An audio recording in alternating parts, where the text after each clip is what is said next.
नमस्कार मित्रों, कक्षा 11 रसायन विज्ञान का चौथा अध्याय रासायनिक बंध एवं आणविक संरचना के बारे में सीख पा रहे थे। और आज की इस वीडियो में मित्रों हम लोग अनुनाद रेजोनेंस के बारे में जानेंगे। अगर आप चैनल पर नए हैं, चैनल को आप सब्सक्राइब करके आप प्लेलिस्ट में जाके वहां से आप पूरी तैयारी कर सकते हैं। अनुनाद को मित्रों इंग्लिश में रेजोनेंस कहा जाता है। यह है क्या, पहले आप डिफिनीशन देखिए, बहुत सिंपल वे में मित्रों हम आपको समझाएंगे। यहाँ पर देखिए क्या कह रहा है, जब किसी अणु या आयन के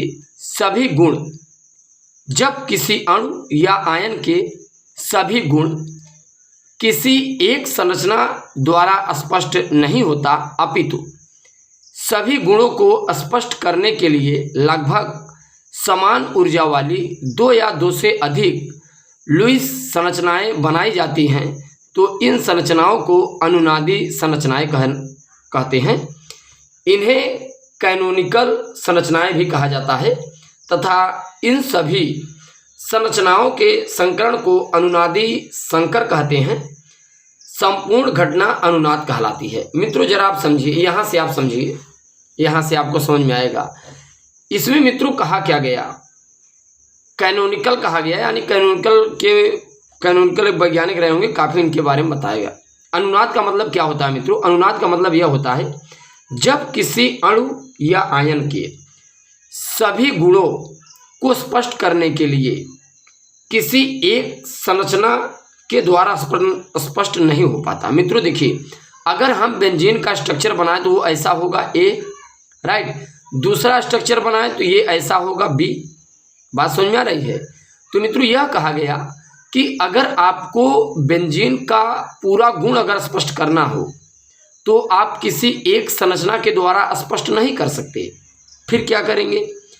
फिर आपको मित्रों इसकी दो या दो से अधिक अणु या आयन की दो या दो से अधिक समान ऊर्जा वाली संरचनाओं को बनाकर इनके सभी गुणों को आप स्पष्ट कर सकते हैं।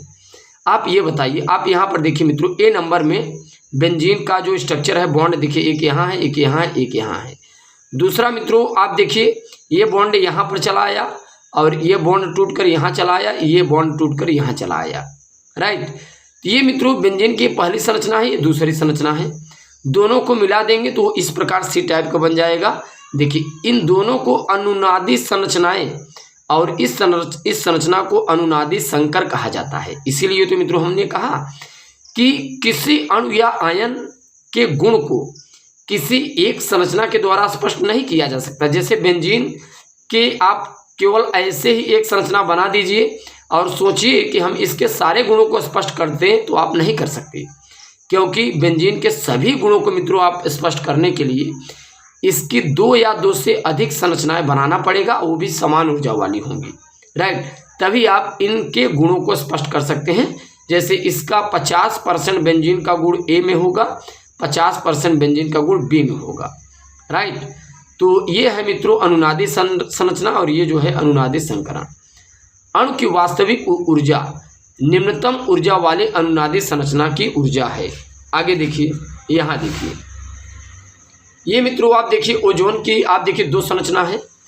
एक तो संरचना आप इसकी ऐसे भी बना सकते हैं, दूसरी ऐसे भी। अब यहाँ देखिए, ये मित्रों ये जो कोऑर्डिनेशन बॉन्ड है आप इसे यहाँ कर सकते हो, डबल बॉन्ड आप इसे यहाँ कर सकते हो। और ये जो आप देख पा रहे हो, एक तो बिल्कुल लीनियर है, सिंपल कोवैलेंट बॉन्ड है, सिंगल कोवैलेंट बॉन्ड। और दूसरा बॉन्ड इसमें जब ये कोऑर्डिनेशन बॉन्ड टूटेगा तो ये डॉटेड में हमने यहाँ दिखा दिया। तो ये अनुनादी संकर है और ये दोनों अनुनादी संरचनाएं हैं। यहाँ देखिए सल्फर डाइऑक्साइड यानी SO2 की संरचना। ये देखिए मित्रों, ये संरचना कैसी है, ये देखिए, और ये देखिए। अब यहाँ पर ध्यान दीजिए मित्रों, ये जो कोऑर्डिनेशन बॉन्ड है ना, जो यहाँ पर है, इस संरचना में आप इसे यहाँ कर सकते हो, ये दोनों बॉन्ड आप यहाँ कर सकते हो, राइट। और जब आप इस टाइप के बॉन्ड दिखाएं तो यहाँ पर देखिए ये डॉटेड लाइन यहाँ दिखा दीजिए, राइट। तो ये मित्रों जो संरचना है ये अनुनादी संरचना है। अब आप यहाँ देखिए यहाँ पर देखिए nitrate NO3 ion, nitrate ion को आप देखिए, इसमें तीन संरचनाएं दिखाई गई हैं। ये पहले टाइप की है। आप देखिए कोऑर्डिनेशन बॉन्ड यहाँ पर आ गया और इसका सिंगल कोवैलेंट बॉन्ड यहाँ पर आ गया और डबल कोवैलेंट बॉन्ड यहाँ पर आ गया, राइट। तीसरे टाइप की संरचना देखिए, यहाँ पर देखिए कोऑर्डिनेशन बॉन्ड अभी यहाँ था, फिर यहाँ आया, अब यहाँ आ गया। ये देखिए डबल बॉन्ड यहाँ था, एक बार यहाँ आया, अब यहाँ आ गया। और ये सिंगल बॉन्ड अभी यहाँ था, फिर यहाँ आया, अब यहाँ गया। राइट। तो मित्रों आप देख पा रहे हैं ये जो आयन का संरचना है इसमें 3 संरचनाएं हैं और तीनों समान ऊर्जा वाली हैं। तो इस संरचना को स्पष्ट करने के लिए, सभी गुणों को स्पष्ट करने के लिए हमें समान ऊर्जा वाली 3 संरचनाएं बनाना पड़ा।